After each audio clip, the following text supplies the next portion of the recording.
Well, no wonder you've been gone all day. You must have bought half of Fifth Avenue. Madison Avenue, too. I'll take the bill. Excuse me. Pay the man, will you? Yeah. Raven, what do you think you're doing? We're supposed to be traveling light. Don't worry, this will all fit into just a couple of luggage. A couple of baggage? This is going to take about 30 or 40 suitcases to get all this stuff here. Honey, we're going to be fugitives. We can't very well go carrying a truckload of luggage behind us. We're not fugitives yet. I mean, I haven't seen anyone looking for us. There aren't wanted posters all over the place. Yeah, we'll just wait until Cameron gets a hold of it. If he finds out that we're gone, they're going to be printed up just real quick. Oh, boy, I better send him a picture. I don't want him to use just any old thing. Something tells me that you're not taking this very seriously. I am taking this seriously. Shopping is a very serious business. Sweetheart, what do I have to do to convince you we are going to be fugitives? We're going to be running from the law. We're not going to be able to trust anyone. We're not going to be able to stay in one place. And we're not going to have any money until Spencer gets here with the cash. And meanwhile, you went out and spent a fortune. I did not. Well, what do you call all this? I charged it. We'll have to pay Geraldine back later. Oh, Raven, you're a pip. Well, you know, I don't want to let things bother me. I can't live my life that way. I wish I knew your secret. Well, come over here and I'll whisper it to you. Okay.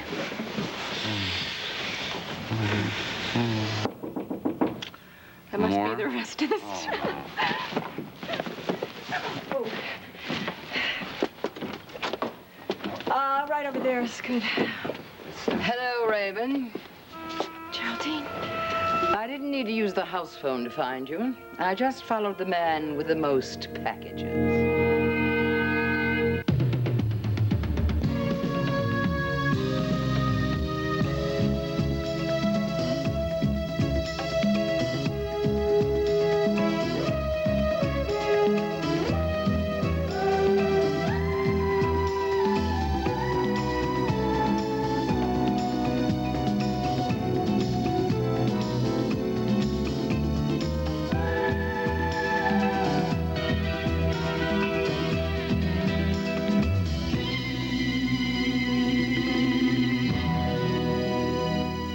You had no right to keep me in the dark. We worked for months to set up this plan, our only plan to locate that missing phone book. Now you've allowed it to crash and burn. We didn't allow it to happen, David. What made you think that we could control the actions of Raven Alexander and Skye Whitney? We didn't know what was happening until it was too late. Well, apparently Ian Devereaux didn't have much trouble finding out what was happening. Well, I'd say he's a bit closer to Raven than we are, being her fiancé. Ex-fiancé. Are you sure of that? Geraldine Saxon got it straight from Ian. Haven't you contacted her? No, we haven't. Well, that's rather strange. Your people are always so thorough. I should think that she would have been the first person you'd want to talk to. I have my reasons for not wanting to speak to the lady. What reasons? I don't want to go into it, Mike. But I do intend to make good on my promise to Mr. Whitney that if he failed to cooperate, he would face the consequences. Meaning you're going to arrest him as an espionage agent? All those sensitive documents were found in his bedroom wall safe. I think that's enough evidence to send him away for the next 20 years. But you've also stated your belief that he was framed. Whitney was framed by his friend, Ian. That was an expression of a personal opinion, Mike. If the court feels that way, Whitney has no problem. If they don't... Mr. Cameron, my goodness, that sounds rather vindictive. Nancy, what we're talking about here is a defeat. A defeat not just for my plan, but for this entire country. Its intelligence service and several hundred very courageous and hard-working people all over the world who've been helping us. Now, they're the ones who are going to suffer here. Obviously, we're not happy about that. We've done a great deal. I hope you know that. Of course I do. You have both gone well beyond the call of duty. And so have you, David. Especially in arranging Nancy's South American trip. Yes, I know that, too. I haven't always been fair, all right, and at times perhaps I've been dishonest, but the truth is I would do much more than I have already done to get that phone book back. Now I have to go. If you hear anything further, you know how to reach me. Good night. Good night. Good night. Strange, isn't it? He didn't even bother to contact Geraldine. Yes, because she was the one who knew what was happening in New York. I mean, she talked to Ian. Why didn't he question her? Well, he must have had a reason. Cameron has a reason for everything he does. Geraldine, you do not understand the situation. It's not what you think. My dear girl, I did not come all this way to listen to your lame excuses. All I can say is I have seen your fiancé, your former fiancé, and I find it appalling that you should hurt him so needlessly. Now, Geraldine... As for listen. you, I was led to believe, Skye, that Ian Devereaux was your friend.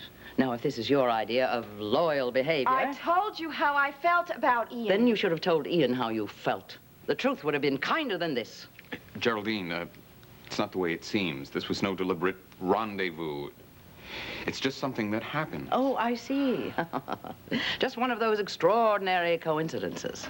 You both happen to be in the same hotel in the same city at the same time. And in the interests of economy, you decided to share a room. This is ridiculous. You don't understand. You can't understand because we can't tell you anything. Tell me what?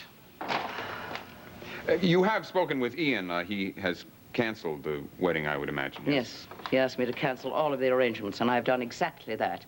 A wedding without a bridegroom would seem strangely incomplete. I'll get it. More? I'll take this. I did a little shopping. Good Lord. What are you doing with all that new luggage? You have a whole closet full of luggage at home. I like luggage. You're planning something, aren't you? You're planning a trip, a long one. Yes, Geraldine. As a matter of fact, we were. We couldn't stand the idea of going home and facing everyone after what's happened. And why not?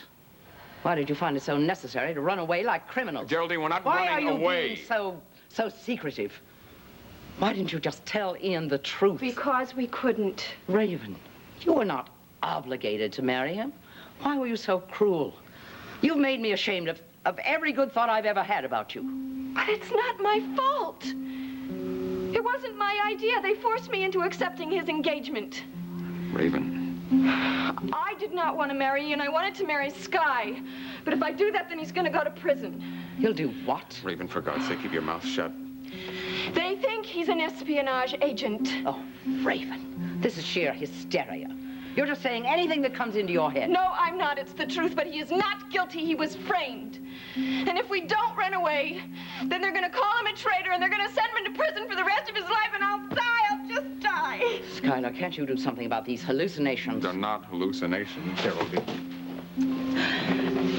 I wish they were.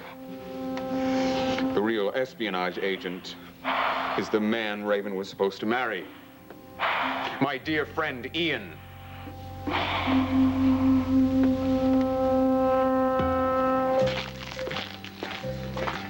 Here's your drink, sir. Oh, thank you.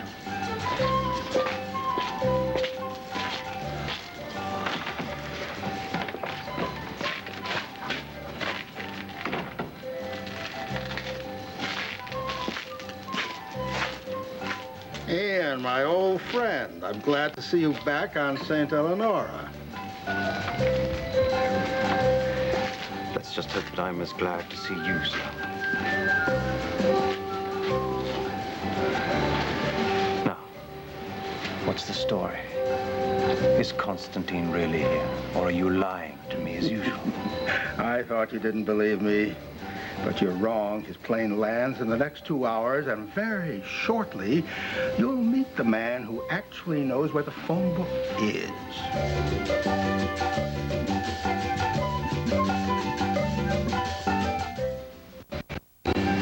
Remember, Snow, I never said that Constantine would provide the final answer. But he's the man who purchased the phone book from Jefferson Brown in the first place, isn't he? Yes, but with my money. And yet it never reached you. Correct. Constantine's very good reputation took quite a dive, in my estimation, when the money and the phone book vanished suddenly. Not to mention Constantine, but as you say, he didn't vanish for good. Now, I found him for you, Ian. You should be very grateful. I'll believe that when I see him in person. That you told me you had never actually met him in person. No, but I know his reputation, and so do you. He's a man of his word. And privacy. He insisted that he remain unidentified, Ian. You should understand that, of course. You mean he's going to wear a bag over his head? He insists that you meet in a darkened room. He insists. As long as he answers my questions honestly, I don't care how dark the room is. You think he sold the phone book? That he may have double-crossed you? Because people can change, you know. I doubt if he had. Why so trusting, Ian? If he had cheated me, he would never have agreed to this meeting, now would he? No, I don't suppose he would. That is assuming he has agreed. Oh, he'll be here. Don't worry. I trust he'll be the genuine article, Snow. I hope it hasn't crossed your mind to try and fool me with an imposter. Things could work out very unpleasantly for you. Now, why would I do such a thing? For a finder's fee. The hope that you could con some money out of me by producing a phony Constantine. No way, my friend. I know how to verify his identity. I'm not worried at all. I'm much more worried about you, old friend. And why is that? Well, didn't you tell me that you were coming to St. Eleonora on your honeymoon? And then when you arrived, you came without your bride. The wedding was postponed. For how long? I don't know. Oh, my poor friend. You've had an unlucky love affair, is that the case? None of your business now. But that's terrible. She was such a lovely girl. What was her name again? Raven. I said forget it, Snow. But it's impossible to understand. Ian Devereaux, the man who always broke women's hearts, and now one of them has turned the tables on you.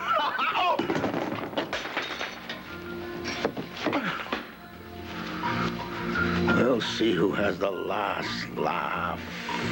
Devereaux.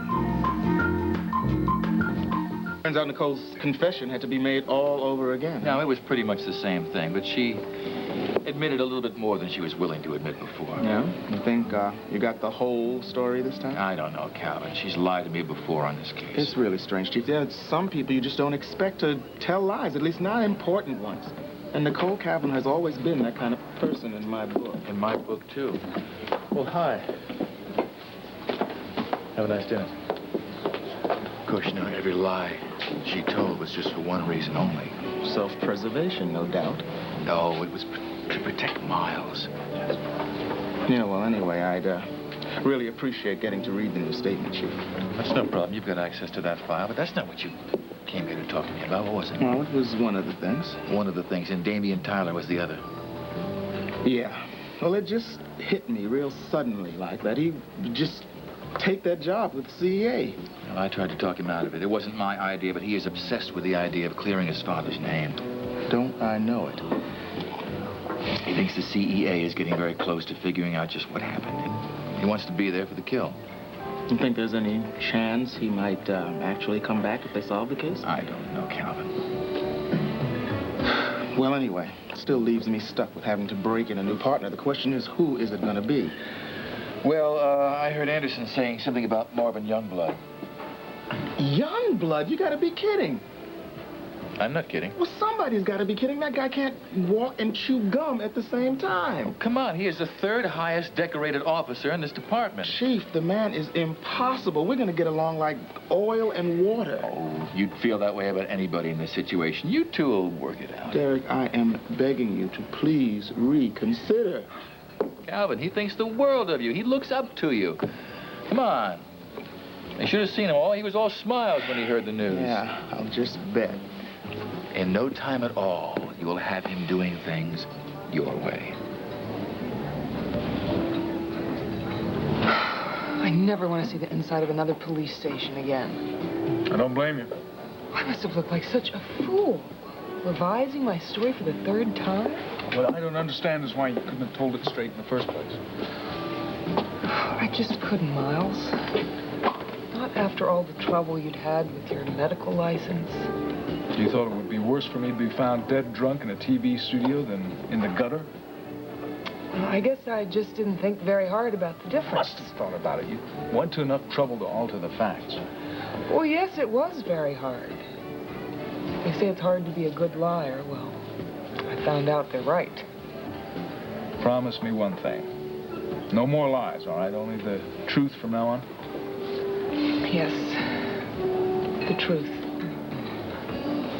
Hey, let's not talk about it anymore. We promised we wouldn't. What do you think about this restaurant? Well, it's very pretty. It's more elegant than Sid's Tavern, isn't it? Yeah, I thought we should come here before. I mean, since Jody has talked so much about it. We made a mistake about one thing. We thought Jody'd be here tonight. I know it. I'm surprised. I thought she came here every night, just like she used to at Sid's. Maybe she went back to the television studio finally. No, I called Glenn earlier, and she wasn't there. She hadn't been there all afternoon, all night. In fact, he said that they've been doing reruns of the Penny Playhouse. Could it be possibility is mind-boggling that she actually chose to stay home one night? And should I call? Find out? Yeah, I think you should. All right, I'll be right there. Well, hello, Nicole. Hi, Calvin. Would you mind if I talk to you for a minute? No, please, sit down. Miles and I were in your territory this afternoon. Yeah, I was just having a beer with the chief when you came in. He told me all about it. I guess you heard there was a slight alteration in the text. Yeah, I've been informed. I'm glad you decided to tell the whole story. Well, you know, it really didn't change anything. In fact, if Miles hadn't insisted on it, I doubt I would have changed the story. Well, still, I think it's best that you did. Calvin, can I ask you a question? Sure, go right ahead. It's about Jody. We came here to the rock garden expecting to see her. We assumed she'd be here. Well, actually, I haven't seen Jody around here all week. You haven't? No, and I'm pretty sure, yeah, I'm sure. I've been here every night this week. You know, Dee Dee likes to come in and check on the girls. I don't remember seeing Jody at all. But, no, that's not possible. I talked to Mrs. Goodman. Jody's not there. Hi, Calvin. Hi, Miles, Calvin said that he hasn't seen Jody here all week. No. She said she's been here. You must have missed her. Well, it's possible, but I don't think so. Oh, I'll see you later. So long. Are you sure she wasn't at home? Mrs. Goodman said she just got back from a birthday party with Adam, and Jody had already left. She did say something peculiar. What? Well, it was something that Oscar told her, as a matter of fact. Something about Jody having left with the TV repairman. Where Mrs. Saxon is at the moment. I was told that she made a plane reservation. I see. Yes. Thank you very much. Goodbye. Geraldine is in New York. Well, I'm not surprised. I wonder how she figured where they were. I assume she got the information from Ian. I just had a thought. What? We were wondering why Cameron didn't get in touch with her. This could explain it, of course, because she had gone to New York. Yeah, but he would have known that, wouldn't he, if he'd checked the way we did? Well, he should have known about it, certainly. Maybe he wanted her to go there? Of course. So that the CEA could follow her. This is the most incredible story I've ever heard. Ian is such a nice man. How could he be a spy? Who knows, Geraldine? Perhaps nice guys make the best spies. I mean, would you tell your secrets to someone you didn't like? Well, he wasn't so nice when he tried to frame you for treason, now was he? He did, though. Came to visit me when I was ill, at my bedside. Shortly thereafter, Cameron found the incriminating evidence in my wall safe. And that's when they tried to strike a bargain with me. They practically blackmailed me. And the whole deal was contingent upon Raven getting close to Ian, and when that fell through and the CAA plan was dead, so practically am I. But running away is not the answer. Well, staying here is not the answer either. You know what they're going to do next. They're going to put his picture in the newspaper and on television. I can just see it now. Playboy millionaire accused of treason. It's the only hope there is, Geraldine. We can't stay here. You think you'll have hope When you're on the run, no. You'll have only fear. And money. Now listen to me, my dears. I know what you expect of me. You expect me to lecture you about facing music and running away from your responsibilities. Well, you're quite right, I am. But I am only trying to show you the realities. We are facing the realities, Geraldine. There is nothing else that we can do. I'll get it. Miss Raven Alexander? Yeah? Walter Corey, Federal Marshal. Skye? Are you Skye Whitney? Skylar Whitney? I'm sorry, you're both under arrest.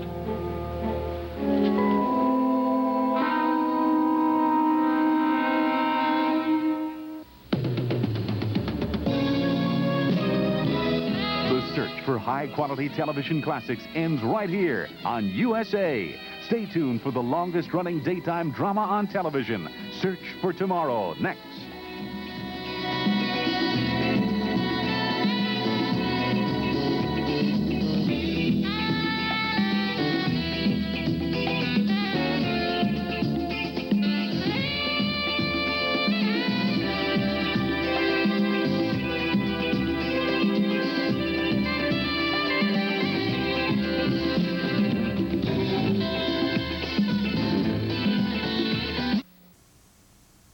Tomorrow, a whole new Friday comes to ABC. First, Benson hosts a telethon and Krause volunteers to sing. Benson. Then, they're courageous It opens in, sir. and outrageous. Eddie's premieres. Then, street kids become a new breed of undercover cops. Intrepid and reformed gang members. The premiere of The Renegades. Then, All rise.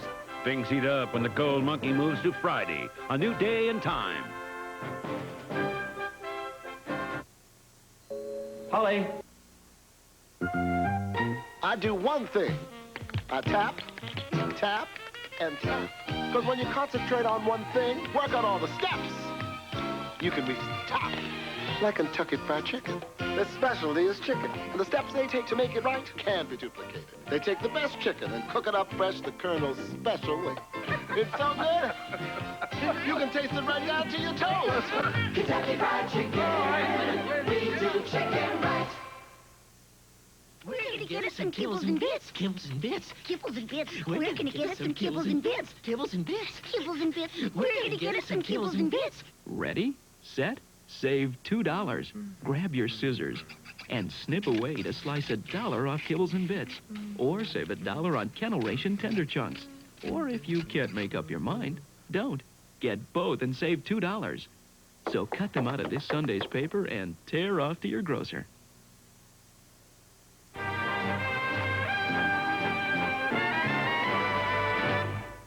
Sunday, he thought he was in love with the perfect woman until he met her baby sister. When you need a little lift, but you just can't take a break, chew Wrigley's Spearmint Gum. The cool, refreshing feeling of Wrigley's Spearmint Gum puts a little lift in everything you do. That good, smooth chewing, that crisp, clean taste. That Wrigley's Spearmint pickup is going for you. Wrigley's Spearmint Gum really keeps you humming. Wrigley's Spearmint Gum keeps you humming along. Wrigley's Spearmint Gum really keeps you humming.